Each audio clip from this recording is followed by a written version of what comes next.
এভাবে যদি কখনো না বানিয়ে থাকেন তাহলে অবশ্যই একবার বানিয়ে দেখবেন। বানানো যেমন সহজ আর ঝটপট, খেতে কিন্তু ততটাই অমৃত। রুটি, লুচি, পরোটা, এমনকি গরম গরম ভাতের সাথেও খেতে অসাধারণ লাগে। আজ ঘরে থাকা সাধারণ মুরগির মাংস দিয়েই বানাবো দারুণ মজার একটা ভাজি। চলুন তাহলে আর কথা না বাড়িয়ে রেসিপিটা কিভাবে বানালাম সেটাই আপনাদের সাথে শেয়ার করি।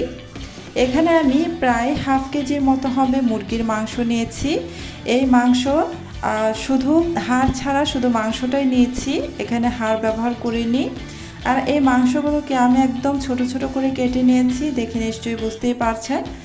মাংসগুলো কেটে ভালোভাবে ধুয়ে পরিষ্কার করে নিয়েছি। চুলায় একটা প্যান বসিয়ে দিয়েছি। এবার এই প্যানের মধ্যে দিয়ে দিব পর্যাপ্ত পরিমাণে সয়াবিন তেল। তেল গরম হওয়া পর্যন্ত অপেক্ষা করব। এই তো তেল গরম হয়ে গিয়েছে। এখন আমি এতে দিয়ে দিচ্ছি বড় সাইজের 2টি পেঁয়াজ কুচি। পেঁয়াজটাকে নাড়াচাড়া করে এমনভাবে ভাজতে হবে যেন পেঁয়াজের কালারটা একদমই চেঞ্জ হয়ে যায়, মানে ব্রাউন কালার হয়ে যায়।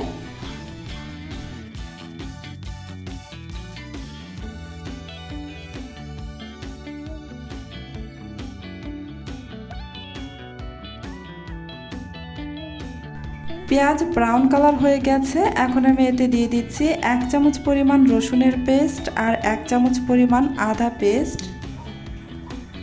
এবার নাড়াচাড়া করে প্রায় 1 মিনিটের মতো ভেজে নেব যেন আদা রসুনের কাঁচা গন্ধটা চলে যায়।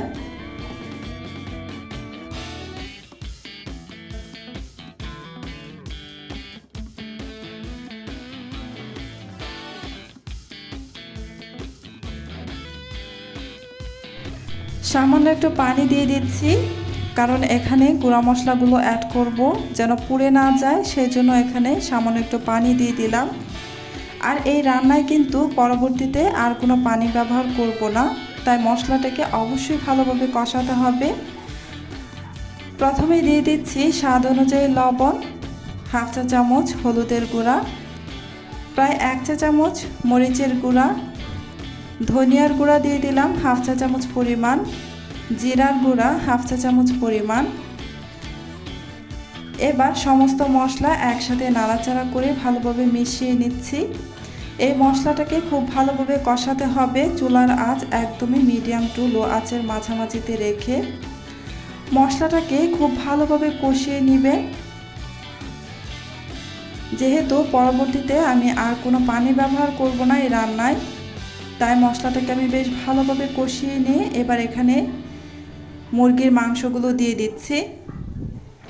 মাংসটা দেওয়ার পর এখন আবারও নাড়াচাড়া করে মশলার সাথে মাংস খুব ভালোভাবে নেড়ে মিশিয়ে নেব।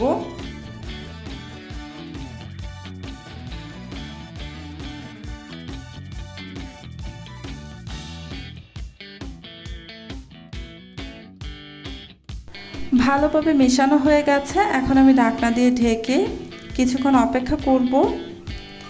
কিছুক্ষণ পর ঢাকনাটা আমি উঠিয়ে নিচ্ছি। মাংস থেকেই কিন্তু বেশ খানিকটা পানি বের হয়েছিল। একটু নাড়াচাড়া করে নিচ্ছি।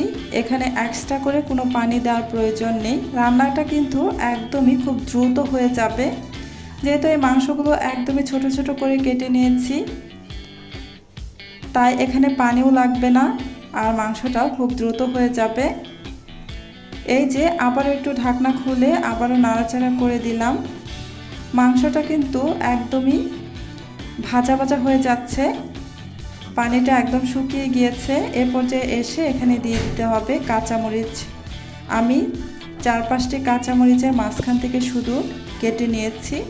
আর হাফ চা চামচ পরিমাণ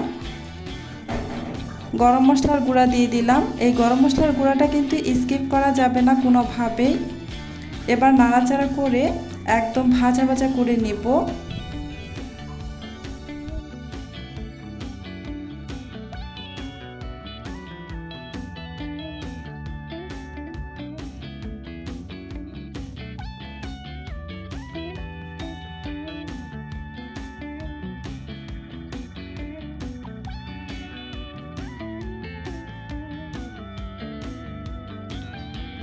এই তো মাংসটা কিন্তু আমি নাড়াচাড়া করে একদম ভাজা ভাজা করে নিয়েছি। এবার এখানে কিছুটা ধনিয়া পাতা কুচি দিয়ে দিলাম। ধনিয়া পাতাটা দেওয়ার পর আবারও নাড়াচাড়া করে আর 1 মিনিটের মতো ভেজে নেব, তাহলে কিন্তু হয়ে যাবে। এই মাংসটা ভালোভাবে ভাজলে খেতে কিন্তু ভীষণ সুস্বাদু হয়। মুরগির মাংস আমার ভাজি হয়ে গিয়েছে। এবার এই ভাজিটাকে নামিয়ে আমি সার্ভ করে নেব। দেখতেই তো পাচ্ছেন কত সুন্দর, লোভনীয় আর পারফেক্ট হয়েছে আমার মুরগির মাংস ভাজি। একদম ঘরোয়া উপায়ে কম সময়ে এত মজার একটা রেসিপি, খেতে কিন্তু সত্যিই অসাধারণ লাগে।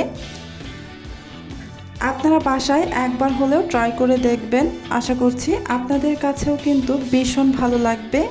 আমার আজকের এই রেসিপিটা যদি আপনাদের কাছে ভালো লেগে থাকে তাহলে অবশ্যই আমার চ্যানেলটা সাবস্ক্রাইব করে পাশে থাকা বেল আইকনটি প্রেস করে রাখবেন। এতে করে যখন আমি নতুন কোনো ভিডিও আপলোড করব তখন সাথে সাথে কিন্তু আপনারা পেয়ে যাবেন। আল্লাহ হাফেজ।